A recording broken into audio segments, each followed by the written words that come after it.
Vamos a platicar de la ciudad industrial Bruno Pagliai. Sí, esa zona al poniente del puerto de Veracruz, grandísima, llena de naves, trailers, fábricas.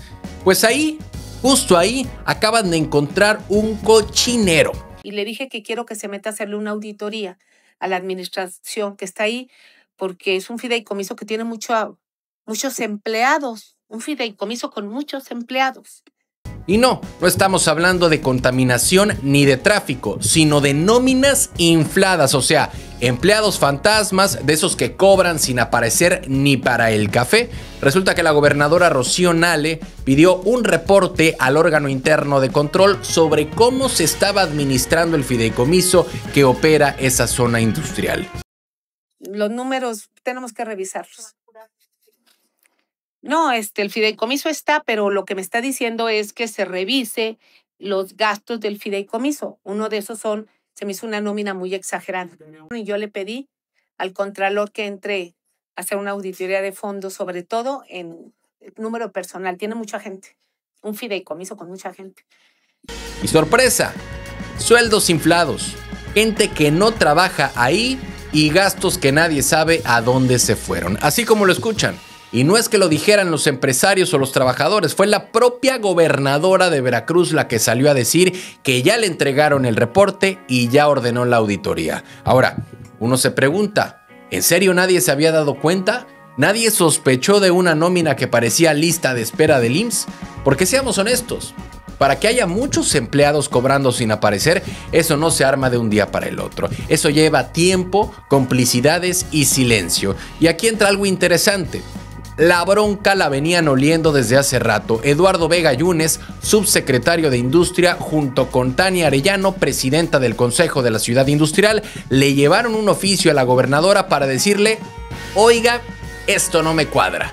¿Y qué hizo Rocío Nale? Pidió que se investigue, pidió que se audite y que el Contralor Estatal le entre con todo. ¿Eso qué nos dice?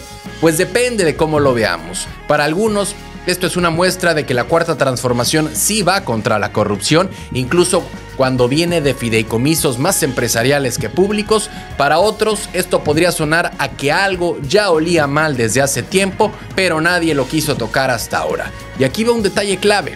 La empresa que lleva el fideicomiso está encabezada por la licenciada Ana Laura del Ángel. ¿Quién es? ¿Cómo llegó ahí? ¿Qué experiencia tiene en manejo de recursos industriales? Buena pregunta, porque administrar una zona como Bruno Pagliai no es cosa menor. Ahí hay inversión, hay logística, hay empleos, hay exportación y también, como acabamos de ver, gastos raros, pagos inflados y personal que nadie ha visto. Pero bueno, el punto es que ya hay auditoría en camino y eso, al menos en papel, suena bien. La pregunta ahora es, ¿hasta dónde van a llegar? ¿Van a caer responsables o esto se va a quedar en un se detectaron irregularidades, se hizo una recomendación y todos felices? Porque si algo hemos aprendido en Veracruz es que los informes no siempre terminan en justicia, a veces terminan en olvido y otras en acomodos. Ahora, si somos justos, Rocío Nale pudo haber dicho gracias por el dato y lo guarda en un cajón, pero no, lo puso sobre la mesa y con eso también puso presión, porque cuando tú dices públicamente que hay una nómina inflada y gastos que no se usaron donde debían, la gente empieza a preguntar y cuando la gente pregunta, alguien tiene que responder. Así que ahí está el tema, una ciudad industrial clave, una empresa administradora con señalamientos, una auditoría en puerta y una gobernadora que, dependiendo de cómo lo vean, está destapando una cloaca o simplemente corrigiendo lo que otros dejaron crecer. Como sea, lo importante es que esto no quede en un sustito, porque los fideicomisos industriales deben ser lo más transparente posible. Y si hay gente cobrando sin trabajar, pues que trabajen en otra cosa, como en explicar a la justicia por qué se metían ese dinerito. ¿Cansados de las mismas noticias de siempre? Con los mismos de siempre. Aquí lo contamos sin rollos, directo y diferente. Dale click a la campanita, suscríbete y entérate de lo que de verdad está pasando en Veracruz y en la política. Noticias locales. ¿Ustedes alguna vez han comprado algo tan caro que cuando se rompe uno espera mínimo que tenga garantía? Bueno, Pues parece que eso es lo que está pasando con el famosísimo estadio Luis Pirata Fuente. Sí, ese mismo estadio que costó más de 1,700 millones de pesos, ese mismo estadio que reabrió con bombo y platillo y bueno, todas las luces alrededor, pero que a los pocos días ya tenía quejas por todos lados. Columnas mal puestas, gradas sin visibilidad, escaleras sin sentido y ahora la gobernadora de Veracruz, Rocío Nale, nos dice que ya se reunió con los encargados para corregir los errores arquitectónicos.